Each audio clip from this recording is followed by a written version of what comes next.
Hello YouTube and welcome to your second JavaScript tutorial. Now today we are going to be learning about variables. Now variables are the essential building blocks of programming. In fact, you'll probably be writing about variables in every single line of code you ever do write. So it's very important, but don't worry, I'll put it plain as day. You'll definitely get this. So what is a variable? Well, a variable is basically a spot in virtual memory that we grab, give a name to, and then give a value to it. That's about as basic as I can put it. Now, it might seem difficult, but then let me put it in this way. Remember in like 6th to 8th grade when you guys did equations like x plus 2 equals 4? X equals 2, right? I'm sure you guys all could tell me that. So what if we just grab x and pull it away from the equation? If it wasn't in an equation, it could have been anything we wanted it to be. But because it was in an equation, it had to equal 2. So what x is simply just a placeholder to have any value we wanted it. So that's what it is in programming. So let's go ahead and write a variable in code. So below your script line, your top one, let's make a variable. So it's var and then the name of your variable. I'm going to write pickles because it can be just about anything you want and end it with semicolon. And then the next line doesn't have to be the next line, but I'm going to write in the next line. We can give a value to pickles. So we just write the name of our variable equals and whatever value we want to give it. So I'm going to say pickles equals 4. So let's take a step back and review this once again. What we did is we went into memory land, we grabbed a piece of memory and called it pickles. You are now pickles. Okay? And then we pulled it aside. In the next line, pickles equals 4. So we took 4 and we put it inside that memory thing, that block of memory. And now this little block of memory has the number 4 in it, and its name is pickles.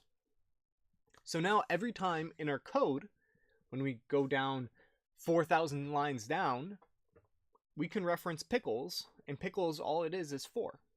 It's just the number 4. So we can write pickles to the document like we did last time. So we can go document.write pickles. And with the semicolon, and if we run our code, it pops out 4, just like we wanted it to. So it's always good to be in the mind of, well, what if this when you're programming? So I'm going to say, well, what if we, I don't know, by accident did a capital P instead of a lowercase p? Will it work? The answer is no. JavaScript is case sensitive, meaning you have to use the same case as when you declared it. What do I mean by declare? Well, I'll get into this, I suppose. So you guys can get an A on your paper or whatever. Tell your teacher, she'll give you an A. There's 2 parts of making a variable. There's the declaration and the instantiation. The declaration was saying, hey, you piece of memory, your name is now pickles. The instantiation, I'm sorry, not instantiation, initialization, declaration, initialization, big words. Initialization is giving the value to the place in memory land. All right, so one more time. Declaration is giving a name to the variable. Initialization is giving the value to it. All right, so our line 2 right here, var pickles, that was our declaration, and pickles equals 4. Pickles equals 4 is our initialization. And then we simply wrote it out to the document. Now what if we did capital V for var, for variable? Once again, it doesn't know what we're talking about. It needs to be lowercase. But we could have our name be just about anything we want, as long as we keep it consistent. So right now we have pickles equals 4. Well, then what about if I did pickles equals 7, and then pickles equals 0, pickles equals 3, what is it going to write out? Well, basically, each line is simply just grabbing that bit in memory land, pulling it back in, and then saying, okay, pickles equals 4. Okay, pickles equals 7 now. Okay, pickles equals 0. Okay, pickles equals 3.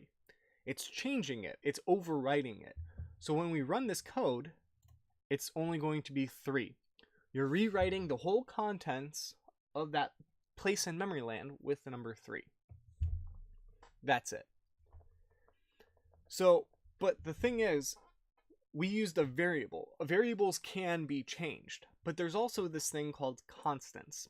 So what I'm going to do is erase everything that I've done, and I'm going to do const for constant, and I'm going to write onion equals onion, and then onion equals 2.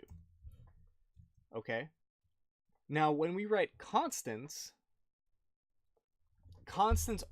is like a variable. I mean, it's the same thing. We went into memory land, we named it onion, we grabbed it, and we put 2 in it. But the difference between a constant and a variable is a constant cannot be changed ever. So if I run this code, let's see what we got. An error. Hold on. Hold the phone, boys. Constant. Missing initializer. So that's the thing. We can't change it. And it needs to be given a value right away. Because in this case, we took a piece of memory land, we gave it a name, but we didn't give it a value. So the value is nothing. And so in the next line, line 3, I was trying to give it a value, but the value was just 0 at that time. So we got to do onion equals 3. And it's common practice when you write constants to write them in uppercase, all of them, to let them know, hey, this is unchangeable. So now if I run it, I didn't have it spit out anything. Document.write, and then we want to keep it uppercase. It spits out 3. So then what if I try to do onion equals 4 or 5, and I try to run it? It freaks out. It says you can't do that.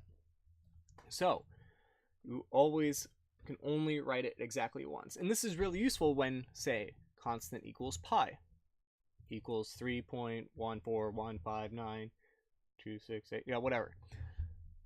So now every time I want to use pi in my code, I don't need to write out 3.14159 every time. I can just write pi, right? It's easy, it's simple. Now, I said to you guys before, when you're making variable names, you pretty much can use anything you want some of the time. Meaning, there are a few what they call reserved words. Now, here's a list of them. These are all the words that you can't use. Now, you could probably, I'm not sure, probably you could though, just like use these in uppercase. But if you're using in uppercase, that means it's probably a constant, which you don't want to do. So just go ahead and not use these ones ever as your declaration, using the big word again, naming your variables, right? Just don't do it. Besides, your variable should be pretty descriptive of what the variable represents, such as pi was for 3.14159. Num of boys. I don't know. So just keep it simple and just follow those rules of not using those reserved words. So once again, just want to go over what we learned. Basically, what we did was we can declare a variable by using var and then the name of the variable, and then we can do the name of the variable equals whatever we want, such as 35. We also can do this in one line, like var name equals 35. That's what we did with constants. Now, I told you guys that all my examples so far have been using numbers, right? Well, you also can do var, whatever your name of it, variable, I'll give it the name equals Jacob, my name. That's called a string, and strings are just basically just letters strung together. That's it. So you can use numbers, you can use strings, and it's the same way if I want to do document.write and then did name, and I run the code, it pops out Jacob. Right? It's the exact same thing as using numbers. Variables can hold numbers, names, and true and false. But I won't get into that in this video. So that's about all you ever need to learn about variables and constants. So now you can try to do some math or something with this, which I'll actually go into my next video, using math with variables. So thank you all for watching. Make sure to like, comment, subscribe, and I will see you in the next tutorial.